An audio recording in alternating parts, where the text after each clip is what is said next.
Es un centro, tenemos 17 años de funcionamiento y ya antes de empezar el centro hicimos 6 años de investigación.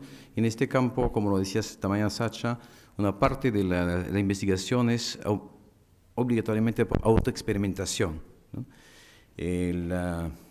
Aprender al manejo de estos modificadores de conciencia no se puede hacer desde afuera, sino por adentro y viviéndolo y enfrentándose a su mundo interior, lo que es un reto fuerte para todos, ¿no? Bueno, tengo unas cifras ahí, tenemos una experiencia importante en el uso de la ayahuasca, personalmente y con los pacientes. Tenemos pacientes residentes en el mismo sitio y tenemos también muchos visitantes, practicantes, gente que viene a hacer pasantías, y también organizamos seminarios que son talleres de 2 semanas para gente que no es adicta, pero básicamente europeos o francófonos, que vienen para hacer un trabajo de lo que se llama evolución personal, que es otro tipo de clientela que nos permite financiar el centro.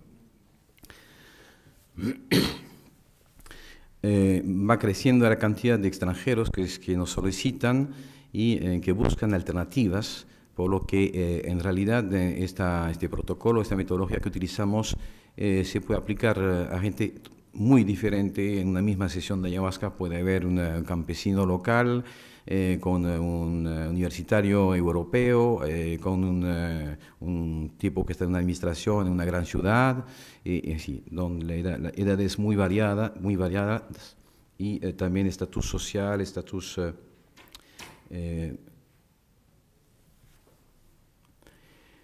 la ayahuasca, como hemos conversado con las otras sustancias, yo creo que el primer punto que tenemos que enfocar es que yo no defiendo el uso de la ayahuasca, no hago apología del uso de la ayahuasca, y que el reducir la temática a una planta, a una sustancia, a mi punto de vista no tiene sentido. Es como decir si el alcohol es bueno o malo. Bueno, no es una pregunta sin sentido. El alcohol ni es bueno ni es malo. Es básicamente el tipo de uso que se le da. Entonces, más que todo es un uso que tenemos que enfocar, porque decir que la ayahuasca es buena para tratar la adicción o para tratar cualquier otra cosa no tiene sentido si no se determina cuál es el contexto, cuál es la preparación, qué tipo de pacientes, qué protocolo, en qué frecuencia, etcétera, etcétera. Entonces hay un conjunto de elementos que hay que tomar en cuenta. Si bien planteo a la ayahuasca ahí como eje central, porque es el tema un poco de esta conferencia. Sin embargo, hay que ubicar que eso es dentro de un contexto, un dispositivo terapéutico que es mucho más amplio y que comprende otras plantas. Nosotros manejamos habitualmente unas 40 plantas en forma habitual, dentro de las cuales hay 3 grandes grupos de plantas: las plantas de limpieza, de depuración, purgativas, vomitivas, que van a provocar una eliminación física fuerte. Sin embargo, esta eliminación física siempre la vamos a hacer en un contexto ritual, en lo cual la eliminación no se vuelve solamente física, pero se acompaña de efectos psicológicos y efectos que siempre ponemos en este vago término de energéticos, porque no tenemos otra palabra por el momento, pero creo que me entienden, que comprende efectos espirituales o de conciencia. Entonces, cuando se utilizan las purgas, yo, por ejemplo, utilizaba una planta que se llama yaguarpanga, es una aristoloquia. Al inicio pensé, como buen occidental, que una purga hay que tomarlo y uno vomita y se limpia de las toxinas de la droga y punto.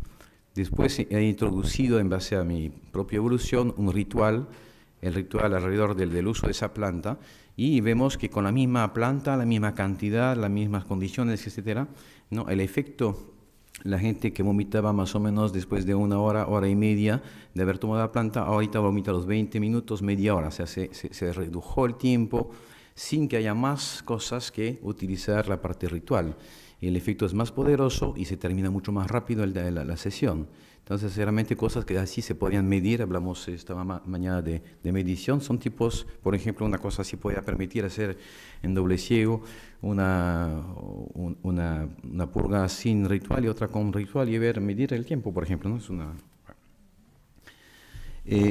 Las plantas de dieta, le colaboró también esta mañana Sacha, que son plantas maestras que tienen efectos psicoactivos que no son muy manifiestos cuando se toman en forma ordinaria, pero cuando se toman en ciertas condiciones de alimentación, de abstinencia sexual, de aislamiento, de preparación, de ritual, etcétera, van a tener un efecto psicoactivo bastante fuerte, a veces intenso, y que necesitan condiciones de cuidado muy estrictas. Son plantas muy eficaces y también muy peligrosas si no se sabe manejar. Todavía con el ayahuasca más o menos uno se puede recuperar, pero con ciertas plantas de dieta, lo que se llaman las dietas, que son espacios de aislamiento en la selva, hay realmente peligros importantes. Felizmente no están todavía muy conocidas las dietas, porque pienso que dietas salvajes, entre comillas, pueden ser sumamente peligrosas. Entonces usamos con esas plantas de poa de dieta y la ayahuasca, que es importante, que es necesaria en nuestro protocolo de nosotros, pero que no es suficiente. De hecho, yo pienso que solamente tomar ayahuasca para curar una adicción, en términos generales, porque por supuesto siempre puede haber excepciones, pero en términos generales seguramente no sería la mejor indicación. Posiblemente se va a producir una especie de colección de experiencias, pero que si no están acompañadas de una estructuración en la psicoterapia por una parte y de otras plantas, no va a funcionar. Si ustedes miran el ayahuasca, es una liana, una soga que trepa y que necesita un árbol de soporte para poder verticalizarse.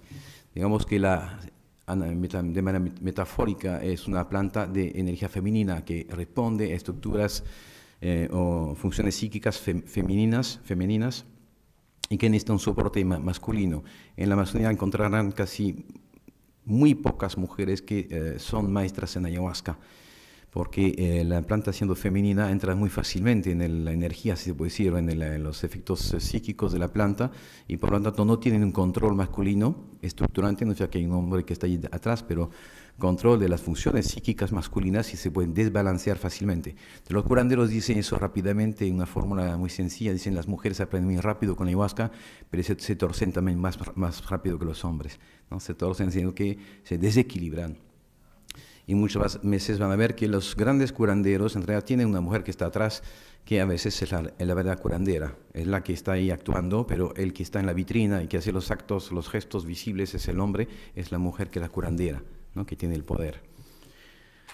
Entonces, las plantas de dieta son plantas justamente, son esos árboles, son esas plantas que tienen una función de estímulo de las funciones psíquicas verticalizantes, todo lo que corresponde a la estructuración, el ordenamiento del pensamiento, la capacidad de decisión, saber zanjar en ciertas situaciones, protegerse, conquistar hacia el exterior, todas esas funciones, digamos, masculinas en términos psicológicos.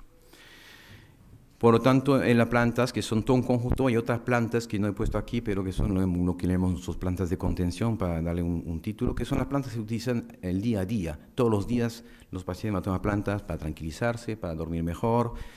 Utilizamos bastante la coca, por ejemplo, que es una planta sumamente interesante para centrar a las personas, ¿no? O sea, volverle muy en un eje interior, que tiene una producción onírica muy importante que nos sirven después en psicoterapia, etc. Entonces, hay todo un conjunto de otras plantas que no puedo detallar ahorita, que se van a dar en lo cotidiano, además de lo que está ahí, que figura. Esa parte de las plantas es solamente un espacio que se complementa con dos otros espacios: el acompañamiento psicoterapéutico clásico a través de entrevistas, dinámicas de grupos y todo tipo de talleres corporales, psicocorporales, música, ritmos, yoga, depende también de los psicólogos que vienen a visitarnos y a veces nos ayudan. En fin, todo un conjunto para permitir la integración o trabajar el material que surgió durante las sesiones con plantas. Ese trabajo de integración, de análisis, de interpretación, va a llegar a ciertas conclusiones en cuanto a la vida cotidiana, y por eso tenemos los pacientes internados, residentes en el centro, para que puedan aplicar directamente, inmediatamente, lo que aprendieron supuestamente en este proceso. Entonces, si han visto que tienen, por ejemplo, que trabajar más el cuerpo, vamos a ver si realmente pueden hacerlo concretamente, si tienen que trabajar más la relación con los demás, más el cuidado personal, más la comunicación, en fin. Entonces eso se va a actuar entonces inmediatamente en la vida, en la comunidad terapéutica, es una estructura de comunidad terapéutica, Y por supuesto, dentro de esta vida comunitaria surgen problemas, dificultades, conflictos que van a ser inmediatamente trabajados con sesiones de plantas, donde hay una acuidad particular para poder ver cuál es la problemática subyacente a esos conflictos, incidentes y dificultades, y sucesivamente esos tres espacios se van retroalimentando constantemente. Entonces es importante ubicar eso, que las plantas, la ayahuasca es una de las plantas dentro de un conjunto y que el conjunto de las plantas es un elemento dentro de una especie de trípode terapéutico donde hay también la psicoterapia clásica o menos clásica y la convivencia o la vida en común.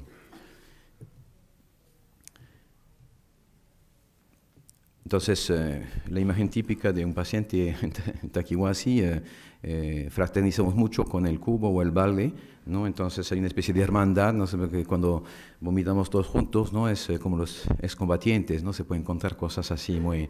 Y notar que todos los terapeutas, por supuesto, para poder acompañar a un paciente, tienen que pasar por el proceso. Si ve que hay muchas sesiones de esas, el psicólogo puede estar al costado del paciente vomitando en su propio cubo y eso le crea una especie de fraternidad o de posicionamiento muy diferente en la relación terapéutica.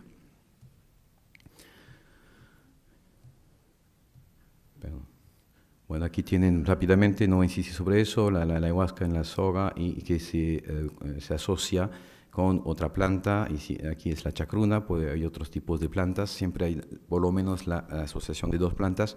Utilizamos otros tipos de ayahuasca, hay una ayahuasca que se junta con tabaco y que da un producto que se llama purga huasca, que es a la vez una purga porque produce un vómito intenso, se toma una gran cantidad, y la ayahuasca se toma en muy poca cantidad.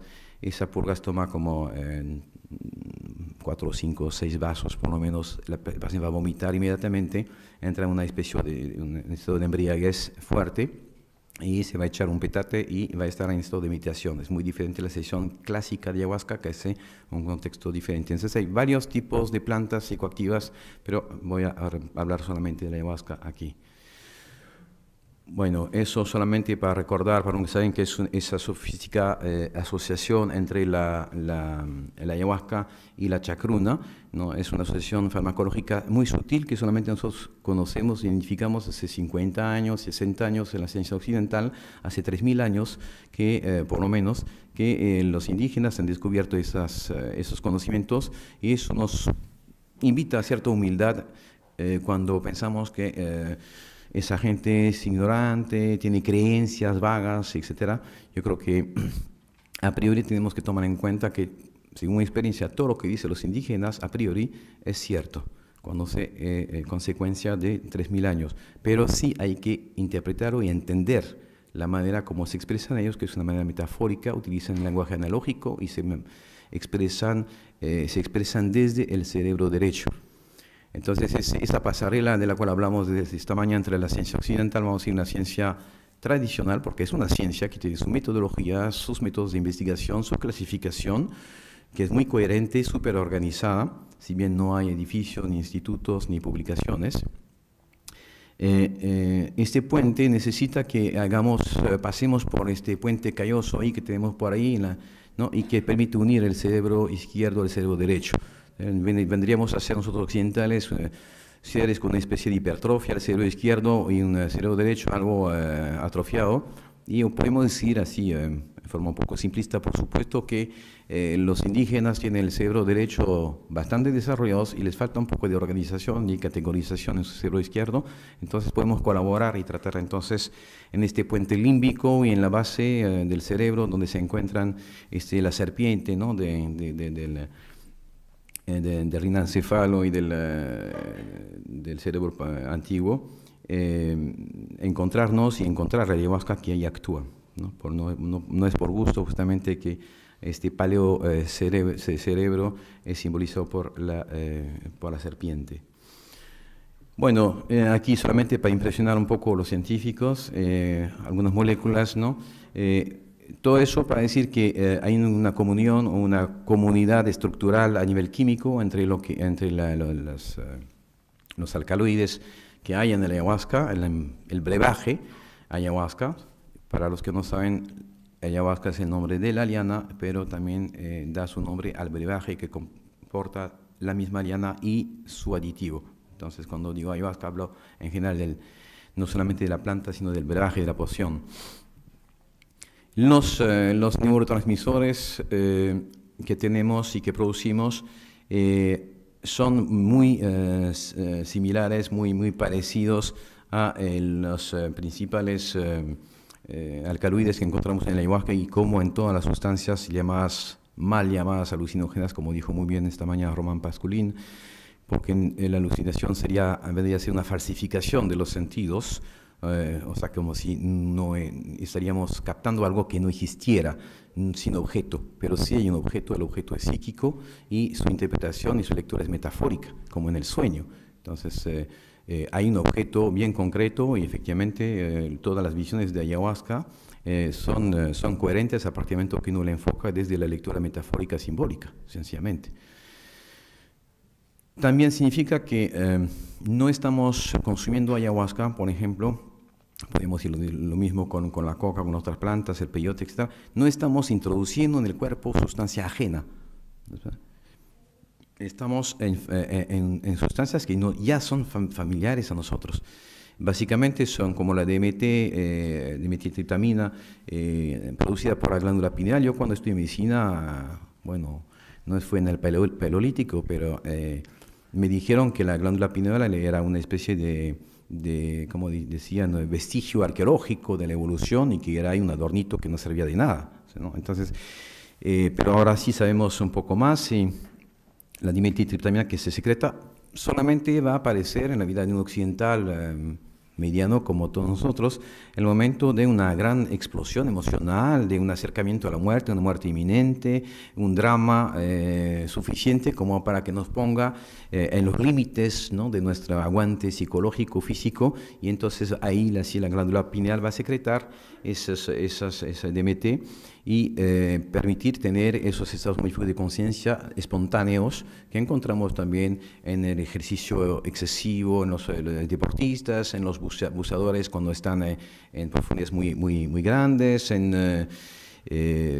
también durante la relación sexual, situaciones extremas.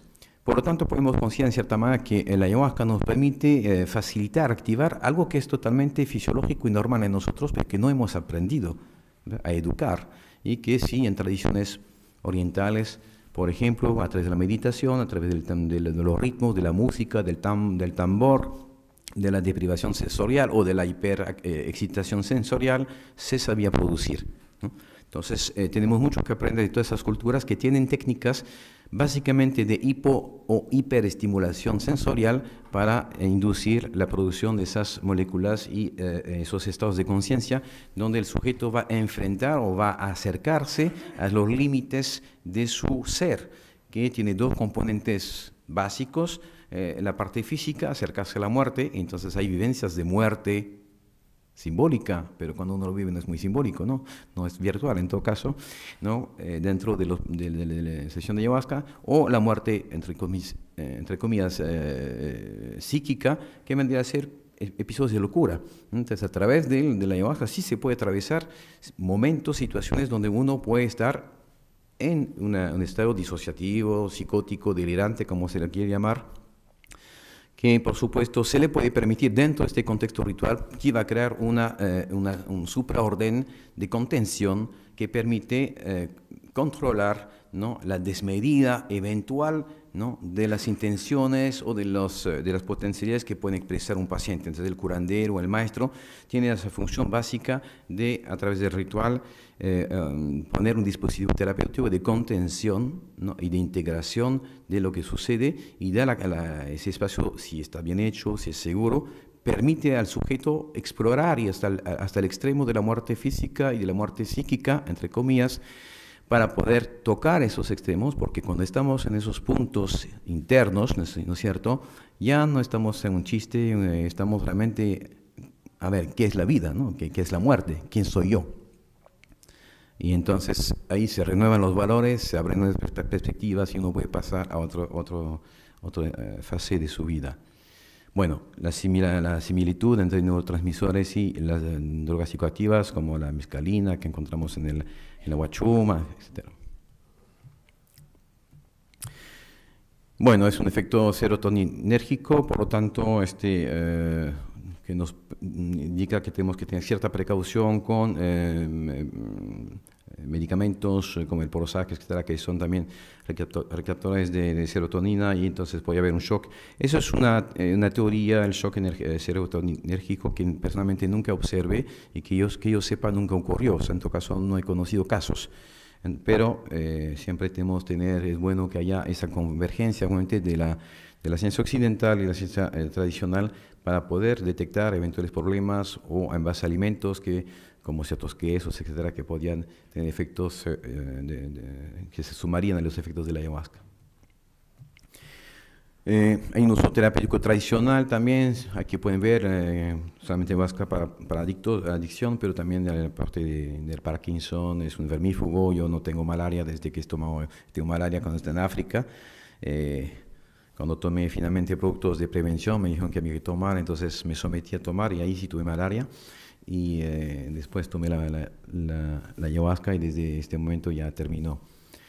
Es un antimalárico muy bueno.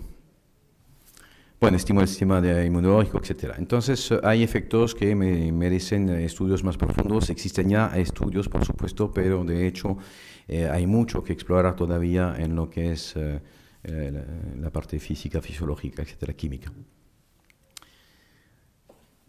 Lo que hay que subrayar es que, como todas las sustancias llamadas visionarias, a partir del momento que hay visión, no hay adicción. ¿Sí? Y a partir del momento que hay visión, hay una forma de conciencia que surge, aunque uno no puede entender el contenido de su visión, y en ese momento no hay adicción. Si usted toma jugo de tabaco, por ejemplo, jugo de tabaco en líquido, puede tener visiones, va a tener sueños, y no hay adicción al jugo de tabaco. A ver si hay alguna persona que conoce a algún adicto al jugo de tabaco. No hay. Pero si usted fuma tabaco, sí, pues puede haber adicción. Es la misma planta. Entonces, no solamente la planta o su química, es el tipo de uso. Y hay un principio ahí básico, vital, ¿no? Nos salimos del vientre de una madre, es una mujer, estamos en líquido y materia en oscuridad. Mundo de la matriz femenina. Vamos a transitar por el nacimiento y acceder a la luz y al aire. Pasamos a las fuerzas masculinas. Ese nacimiento biológico, fisiológico, físico que hemos vivido, tiene que ser seguido idealmente en la vida por un segundo nacimiento. Nacimiento de la vida psíquica, donde tenemos también que transitar de nuestras matrices psicológicas, culturales, familiares, nacionales, lingüísticas, etc., a otro espacio, ¿no?, que es estructurante, que tiene que ver con la ley, en el sentido muy respetuoso de esa palabra, no la ley social, pero la ley de la vida, el orden implicado, como dicen los físicos. Entonces siempre se transita de lo femenino a lo masculino en un proceso evolutivo, que es a nivel físico, a nivel psicológico o a nivel espiritual, donde hay que ir hacia el Padre Celestial, en cierta manera. Para hacer este procedimiento con una planta que sirve de soporte y apoyo, también ese mismo procedimiento se tiene que utilizar las plantas psicoactivas primero en su forma sólida y líquida. El salto inmediato a fumar, entonces vale especialmente para el tabaco y el cannabis, es un error fundamental en la lógica y de la iniciación. Antes de poder fumar tabaco, antes de poder fumar cannabis, que son dos plantas sagradas y de fuerte capacidad de desarrollo psíquico y espiritual, hay que ingerirlo en forma sólida y líquida. Y durante años compro un ritual y aprendiendo. Es muy complicado. Dominar la fuerza del tabaco es muy difícil. Es una planta mucho más potente que la ayahuasca, por ejemplo. Entonces, cuando el occidental quiere acceder de frente a dimensiones espirituales o psíquicas sin primero pasar por la integración en la vida cotidiana y las realidades que están aquí. Por eso yo creo que hay una gran fascinación por ayahuasca por su aspecto visionario. Cuando la gente viene a vernos, preguntan por ayahuasca, no preguntan por la purga, ¿no? Pero los indígenas que vienen a vernos quieren la purga, no les interesa la ayahuasca. ¿Sí? Tenemos un enfoque porque hay una fascinación por la imagen, la pantalla, ¿no? Todo lo que es visual nos fascina mucho, pero olvidamos porque vinculamos mucho no a la parte visual, a la parte de la conciencia, pero no a la parte corporal, como decía esta mañana Sacha. Que quisiéramos no tener cuerpos, idealmente ser mentes libres o espíritus libres, ¿no? Y deshacernos de esta carne que está por aquí. Y la carne nos recuerda que existe.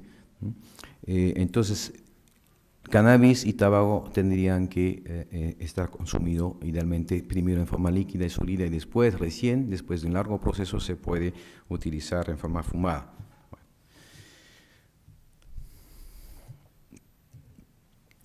Bueno, en el protocolo de tratamiento que ofrecemos en Taquihuasi hay una fase, primero nunca vamos a dar la ayahuasca de frente, vamos a pasar por una fase de desintoxicación previa con plantas purgativas, vomitivas, sauna de plantas, baños de plantas, test depurativos, etc. En términos generales, el síndrome de abstinencia es rápidamente eliminado. Una semana, 15 días, en los casos más pesados, donde se suman medicamentos, fármacos, ¿no? Más consumo, ¿no? El paciente que haya consumido cocaína y fuma un poco y toma un poco de alcohol y está con el cigarrillo y encima no ha tenido un tratamiento farmacológico que ya tiene que con el Valium o con el diazepam y todo eso, y no funcionó, le ayuda, pero se volvió también adicto a eso, entonces allí es muy difícil hacer la limpieza y ir de forma más lenta. En general, en términos generales, en 2 semanas todos los pacientes ya superaron este síndrome de abstinencia, no necesitan ningún sedante, yo nunca utilizo fármacos psicoactivos, salvo en emergencias, o me he utilizado unas 10 veces en todo ese tiempo, ¿no? 10 pacientes, ¿no? Entonces es casi nada, ¿no? Por lo tanto, es importante también en la evaluación de los beneficios de la medicina tradicional o de esas plantas, ver luego en la evaluación si los pacientes que que se evalúan a los 2 o 3 años de tratamiento, están con sustitución con medicamentos o no. El ayahuasca no es un sustituto, porque después del pasar por Taquihuasi les aseguro que los pacientes ninguno se va a atrever a tomar ayahuasca así, por las puras y todas las semanas. Se toma más o menos un promedio una vez a la semana, intercalando las dietas, son más o menos 25 veces en 9 meses, hacen 3 dietas, son esos tiempos de aislamiento en la selva de 8 días, entonces una primera parte son 3 meses de preparación, 3 semanas de preparación, se entra a tomar ayahuasca, a la segundo o tercer mes más o menos se hace la primera dieta, esos primeros 3 meses el paciente espontáneamente con el trabajo con las plantas va a visualizar en sus sueños y en sus visiones su pasado, lo que está atrás, las maletas que tiene, las mochilas, no todo lo que no está resuelto. Bueno, todo no, pero una buena parte. Los 3 meses que siguen va a venir espontáneamente la situación actual. ¿En qué estoy hoy? ¿Cómo me relaciono? ¿Dónde estoy? Empieza a despertarse recién y estar en el aquí y ahora. Y los 3 últimos meses más bien va a orientarse hacia el futuro y dónde voy y qué quiero y cuál es mi proyecto de vida y cómo lo voy a hacer, etc. Entonces, más o menos, para hablarlo en forma sencilla, ¿no? Pasado, presente, futuro en tres espacios de 3 meses, que es el tiempo de una gestación, pero a veces también tenemos abortos. Siempre las plantas se utilizan en contexto ritual, salvo cuando se toma un tecito en la noche, pero porque el contexto ritual, yo creo que es el punto tal vez más difícil de entender desde el punto de vista occidental, qué es un ritual. El ritual, yo digo que es un sistema de contención e integración, que es interfaz entre el mundo visible de la manifestación, visible, concreta, y el mundo invisible. Es una simbología a través de gestos, cantos, etcétera, que es a la vez perceptible en esta realidad y que es coherente en la otra realidad. Porque pasar al mundo otro, al mundo del inconsciente, al mundo trascendental o como quieran, es muy fácil. Cualquiera se inyecta o fuma algo y está al otro lado. El problema no es ir allá, es volver aquí y volver enriquecido. El problema de la adicción es precisamente que la persona va a ir al otro lado y no tiene los instrumentos para volver a estar enriquecido de esto y se queda colgado en cierta manera y va a disociarse más y más.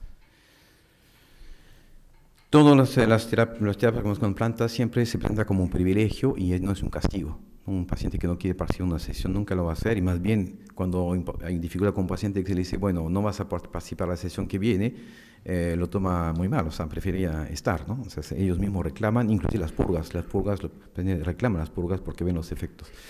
Y luego de las tomas de plantas siempre hay trabajo de integración después de las sesiones. Lo más importante en las tomas de ayahuasca es la intencionalidad del paciente, de la persona que toma, y la intencionalidad de la persona que dirige o de las personas que dirigen la sesión. Es la consigna de coherencia, como he puesto aquí.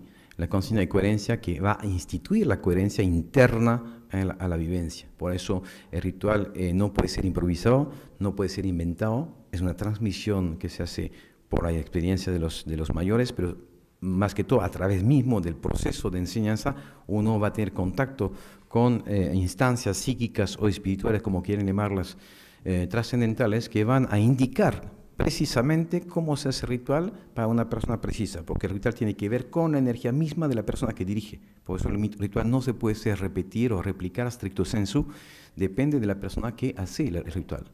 Sacha hace un ritual ahí, porque hemos compartido sesiones, tiene una forma de ritual y yo tengo la mía. No es que es mejor no hay, es él y yo soy yo. Entonces, tenemos estructuras psíquicas, energéticas diferentes y es lo que vamos a ofrecer en contención. ¿Sí? Es como una partitura de música, es la misma para todos, pero después depende del instrumento que se utiliza y depende del genio mismo de cada músico y de su experiencia. Por lo tanto, eso es lo más importante. Un paciente, una persona fuera del problema de oxímodo, que toma ayahuasca, que no sabe lo que busca, que no tiene una intencionalidad clara, mejor que no tome. Primero porque en lo mejor de los casos no pasa nada. Y en el peor de los casos le puede recibir una gran cachetada que le dice, bueno, antes de hacer esas cosas reflexiona lo que tú quieres, lo que sea una buena curación también, ¿no? La intencionalidad es fundamental, por eso es importante nosotros la selección de los pacientes que hacemos es una selección en base a la motivación. ¿Qué buscan? El paciente que viene y que me dice, yo quiero ser chamán, sí es una muy mala intención. No es una buena indicación. El primer trabajo va a ser que venga para convencerlo de que abandone esa idea, primero se cure. Bueno, sensibilidad, entrega, respeto, y estoy... bueno. Puede haber usos incorrectos, una experiencia luminosa significa, en términos jungianos, un poco el tremendum y el fascinans, cuando uno se va a entrar, confrontar, abordar esas fuerzas psíquicas, es absolutamente fascinante. Hay un peligro de fascinación y es por eso es importante también el ritual para no confundir la ampliación de la conciencia con la inflación del ego. Es decir, yo creo que el primer problema y peligro de la ayahuasca, y mucha gente que circula, y vemos más y más ese tipo de personas que circulan en la Amazonía, que vienen a tomar plantas por ahí y por allá, tienen experiencias que por primera vez ven la energía de la gente y perciben cosas, etc., y se apropian, en cierta manera, la experiencia, el ego se la apropia, ¿no? Y se siente que ya son curanderos, ya son chamanes, ya pueden poner las manos y no una serie de cosas así, y pueden hacer mucho daño. Y también puede hacerse daño y a veces hay algunos que encontramos en situaciones psíquicas lamentables y que vienen a tocar la puerta porque no saben dónde ir y qué hacer. Entonces hay necesidad de leer el material simbólico. La ayahuasca nos habla en forma metafórica, analógica. Si se toma en primer grado o lo que se expresa en la ayahuasca, pues hay una lectura peligrosa. Yo en mi primera sesión de ayahuasca, yo vi que tenía que matar a alguien si quería ser chamán. Entonces me hizo dudar porque no había pensado en este asunto, ¿no? No, bueno, o sea, yo me asusté mucho de ver eso. Claro, me tomó un tiempo pasar a la parte metafórica, entendía que si alguien tenía que morir era una parte de mí mismo, ¿no? Por eso, sí. Y yo tuve efectivamente que matar algunas partes de mí mismo, ¿no? Entre comillas. Entonces hay muertes necesarias. La fascinación puede llevar a una especie de alienación, ¿no? Y donde hay una especie de disociación, como es el caso de la adicción, ¿no? Entre la conciencia ordinaria y la conciencia extraordinaria. Y finalmente en esas personas fácilmente van a entrar en la búsqueda de una contención interior, una figura paterna, básicamente que es muchas veces o casi siempre deficiente en casos de adicción, y son personas que muy fácilmente se pueden someter a sistemas de gurú, de secta y de cosas por el estilo. El otro peligro grande que he puesto en tercer lugar aquí es la exposición a fuerzas psíquicas autónomas, yo no sé cómo llamarlas, un curandero diría malos espíritus. Hay fuerzas psíquicas autónomas o fuerzas espirituales autónomas que encontramos en todas las tradiciones que se describen bajo la forma de ángeles y demonios, y etcétera, que efectivamente podemos experimentar. Y que pueden ser también transmisión o herencias transgeneracionales de los padres, de los abuelos, y muchas veces patologías en adictos tienen que ver con transmisión patológicas inconscientes de la familia, y ahí quiere buscar esos parásitos en cierta manera familiares, pero también puede ser por todas las prácticas ocultistas, prácticas de magia, rituales mal hechos, pactos de sangre, pertenecer a sectas, etc. Hay una afinidad muy grande entre el consumo de drogas y el acercamiento a, vamos a decir, poderes ocultos que efectivamente afectan gravemente a las personas. En la sesión de ayahuasca aparecen esos elementos y hay que tener una buena maestría y una buena experiencia para controlar esas situaciones, porque ahí sí podría haber lo que llamamos en psiquiatría brotes psicóticos, pero no es exactamente una patología mental en sí, no es una forma de infestación por fuerzas psíquicas autónomas, ¿no? Fuerzas espirituales autónomas. Entonces ahí abordamos un campo muy difícil porque, por supuesto, poder hacer el puente ahí con la ciencia occidental es un poco complicado, pero sí clínicamente podemos demostrar que funciona. Perdón. Entonces la ayahuasca puede servir de facilitador en psicoterapia, es el primer uso más fácil, digamos, que se puede hacer. Y aquí doy unos elementos solamente, hay más, pero hay muchos argumentos a favor de este uso de facilitador, pero hay que ver que más allá, en la parte otra vez ritual, se va un poco más a la psicoterapia y se aborda el mundo transpersonal y el mundo mundo espiritual que tiene fuerzas autónomas que otra vez hay que tomar en consideración.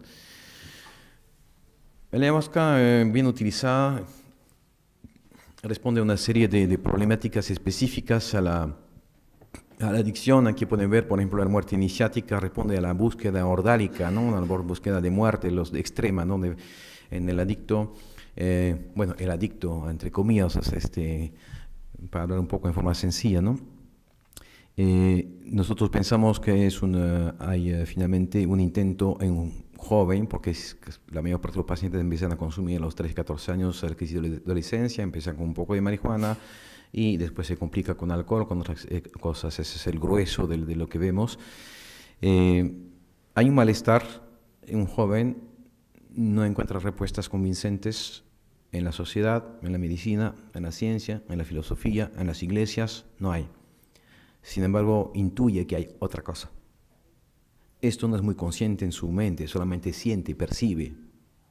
Y entonces va a cruzar en su camino un amigo que le da el pucho, como dicen, no sé cómo lo dicen acá, la colilla, o en fin, ¿no? Y va a fumar y va a tener la experiencia y descubre que sí existe efectivamente otra dimensión, otro mundo, o este mundo de lo invisible.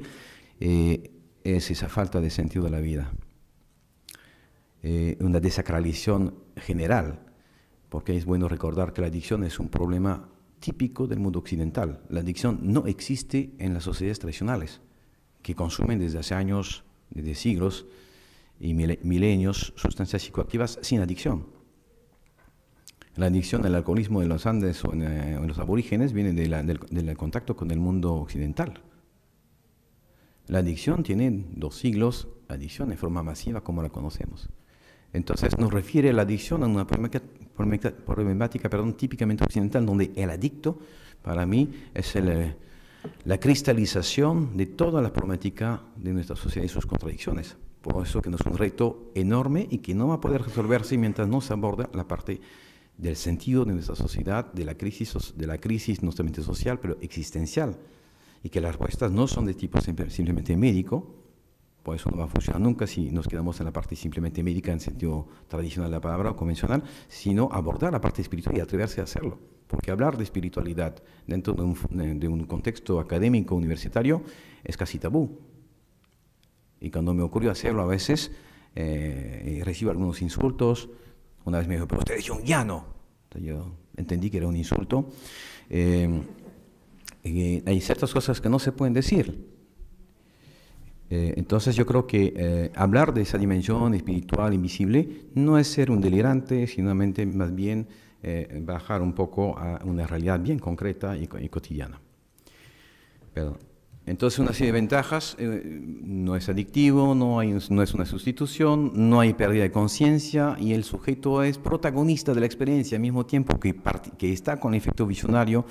Al mismo tiempo participa y puede ser interlocutor de lo que pasa en sí mismo. Por lo tanto, se apropia el propio procedimiento terapéutico y se vuelve activo progresivamente en su propio proceso. La gran dificultad para nosotros es que muchos pacientes vienen para vernos porque quieren dejar la droga, y eso es una muy mala motivación. Yo le digo, si solamente quieren dejar la droga, no pueden quedar en un hospital, porque eso lo pueden hacer en consuelo, con tranquilizantes. No se trata de tener una motivación indicada. Quieren vivir. ¿Qué quieren hacer? Porque ¿por qué voy a dejar la droga si no sé qué voy a hacer? Entonces hay que determinar un proyecto de vida o hacer nacer el deseo y una mirada hacia el futuro. Entonces eso es el trabajo inicial. Después de la desintoxicación, si el paciente o la persona no entiende que la drogadicción, la toxicomanía es solamente una sintomatología de una problemática anterior que hay que ir a explorar, porque mientras no se va a explorar esa problemática anterior, uno volverá pues a consumir. Hay que bajar problemáticas psicológicas, emocionales, afectivas, transgeneracionales y espirituales. La ayahuasca se toma por vía oral, respeta las barreras naturales y nunca en un contexto ritual bien llevado la persona va a ir más allá de lo que puede soportar. Eso es un efecto de autorregulación que hace que no hay que tener miedo porque, en fin, nos va a llevar hasta donde podemos ir. Y cuando uno va a tocar el límite de una cosa que ya no puede tolerar, no puede aceptar, simplemente va a vomitar y va a eliminar y se para el efecto. Entonces es una gran protección y de ningún modo esas sustancias tomadas en forma natural, no inyectadas, violentan, ¿no?, las barreras físicas y las barreras psíquicas espirituales. Entonces son muy respetuosas de la libertad del individuo. Bueno, también es muy poco interesante un uso lúdico de la ayahuasca porque francamente su sabor es horrible. Bueno, ya no hay toxicidad, todos los estudios no demuestran ninguna toxicidad a largo plazo cuando se hace en forma correcta, respetando las dietas, la alimentación, etcétera. Y yo he conocido gente de 90 años, 100 años que habían tomado 50, 60, 70 años de ayahuasca, indígenas, y estaban totalmente bien, ¿no? Entonces yo creo que sobre eso no hay ninguna duda, ¿no? Cuando se hace en forma correcta, ¿no? Si va asociado con alcohol y todo eso, bueno, es otra cosa, ¿no? Es interesante, ustedes saben que tienen todas experiencias con el problema de la toxicomanía, que cuando se pregunta a un toxicómano, un adicto, ¿por qué te drogas? Ninguno le puede contestar, no saben por qué. No saben por qué. Eso toca una zona profunda que es preverbal. Y cuando usted quiere hacer un proceso terapéutico con una persona que está afectada a una especie preverbal y que le quiere hacer hablar, ¿de qué puede hablar? Entonces hay una limitante fuerte en todo lo que es las técnicas de verbalización y también personas que tienen simplemente una capacidad intelectual limitada, una capacidad cognitiva limitada, bueno. Entonces el interés de la ayahuasca también es que se puede ir a estas zonas sin necesidad de hablar, sin necesidad de ser un intelectual, sin necesidad de tener un bagaje. Y nosotros en una sesión de ayahuasca podemos tener un campesino, un universitario, un tipo que habla chino, francés, lo que sea. Todo eso no importa porque es una zona que se toca que es transcultural, se puede decir. Por eso el contexto cultural de la ayahuasca es solamente un contexto donde nació, pero es totalmente transferible a mi punto de ver. Y hemos hecho experiencias y sesiones con todo tipo de personas y no hay ningún problema, no hay limitante a este nivel. Si bien nació en un contexto cultural, bueno, nació en un contexto cultural como el vino nació en un contexto cultural mediterráneo y no impide tomar vino en China, ¿no? Entonces, es muy interesante a este nivel. Estoy con... bueno, la limitación es, rápidamente, es que para ser un buen ayahuasquero, un buen terapeuta, es largo, complicado, difícil y necesita una fuerte vocación. Y yo creo que hay pocas, francamente. Entonces, los chamanes formados en 6 meses, en 3 meses, yo digo, es un poco asustador eso, ¿no? Se ve gente que da ayahuasca, son convidadores de ayahuasca.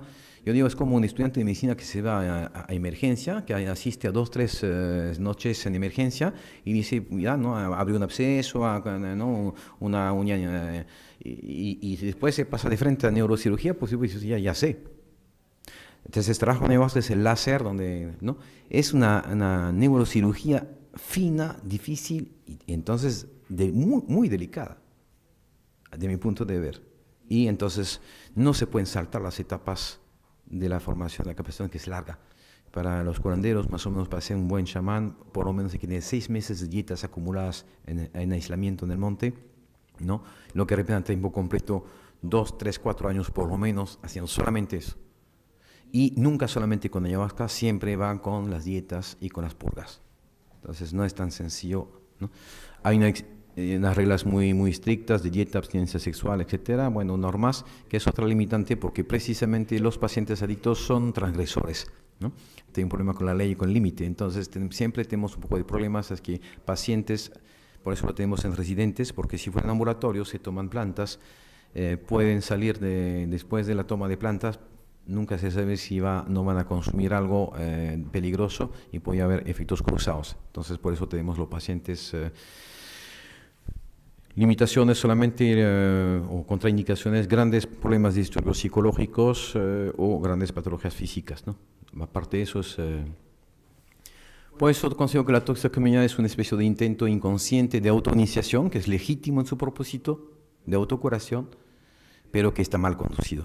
Entonces nosotros decimos, bueno, usted que es adicto, quiso curarse, quiso autocurarse, está muy bien.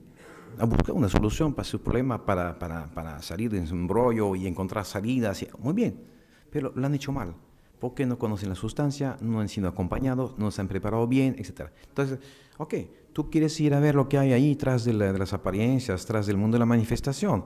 Ok, yo también lo estoy diciendo, vamos. Hacemos juntos, me sigues, te acompaño y me meto contigo a cruzar la selva, a enfrentar a los leones y bajar a los pozos. Entonces es un acompañamiento iniciático, ¿no? que se propone, en cierta manera. El estado de modificación, la toxicomanía es un intento para cruzar el río, para cruzar el mundo de las apariencias y ver lo que hay atrás, pero uno va a zozobrar o no. Yo creo que tenemos que aprender de las tradiciones cómo modificar los estados de conciencia sin hundirse, sin zozobrar. Y ellos tienen una tecnología, tienen una experiencia milenaria que puede ser muy útil y que creo que nos pueden servir de guía. Entonces, visiones sobre los movimientos energéticos, ¿no? Se hablaba de la hora, ¿no? Y todas las energías que circulan en la sesión, ¿no? Cómo se ve una cara con todos sus... Aquí también, ¿no? Los sufrimientos, ¿no? La muerte que está arriba tronando y que consume los que están por debajo, ¿no? Todos los ojos perforados, la frente, el tercer ojo perforado, ¿no? Interesante.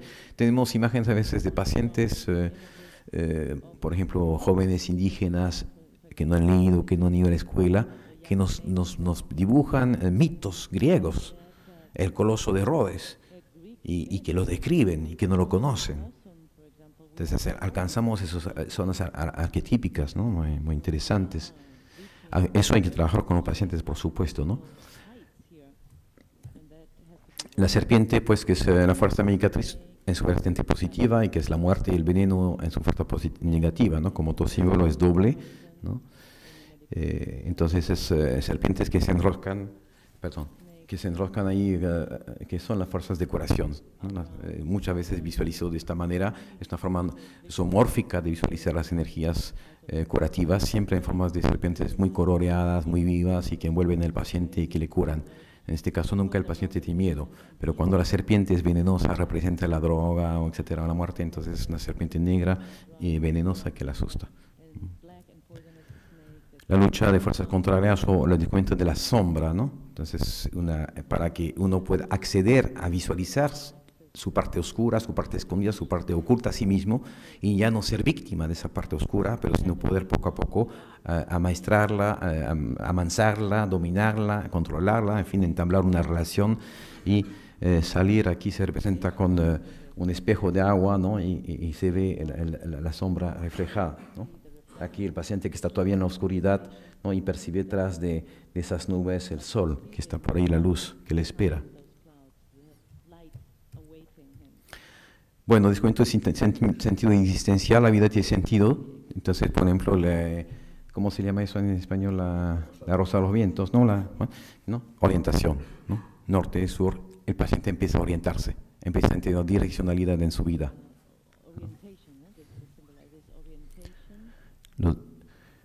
aquí una cara que parece mejor para la cara del diablo y la otra cara, la otra parte de Cristo, ¿no? Entonces, una asociación con una imagen mística, no cristiana, que pertenece excesivamente al bagaje cultural de esa persona y puede identificarse un proceso de redención. Entonces, otra vez, si ustedes pueden ver, aquí al pie de la cruz están los baldes para vomitar, ¿no? Entonces los ladrones ahí tienen que vomitar, ¿no? ¿No? Es parte de la purgación y el Padre. Entonces ahí estamos transitando de la parte femenina, de las matrices femeninas, a la figura paterna que falta y que ahora aparece como redentora y protectora. Aquí es el ángel protector de los demonios. Entonces, otros símbolos, todos espirituales, el huevo, ¿no? El nacimiento en una matriz, ¿no? Bueno, eso voy a quedar sobre eso para no alargar mucho el tiempo. Hemos hecho evaluación, estamos tratando de hacer evaluaciones organizadas justamente, no solamente la parte puramente química, farmacológica, pero también elaborar protocolos de evaluación estandarizados. Es muy difícil, es complicado porque hay que hacer entrar las plantas dentro de eso y no existen esos protocolos, tenemos que elaborarlos. En sí ya es un primer paso elaborar para poder evaluar lo que pasa con las plantas.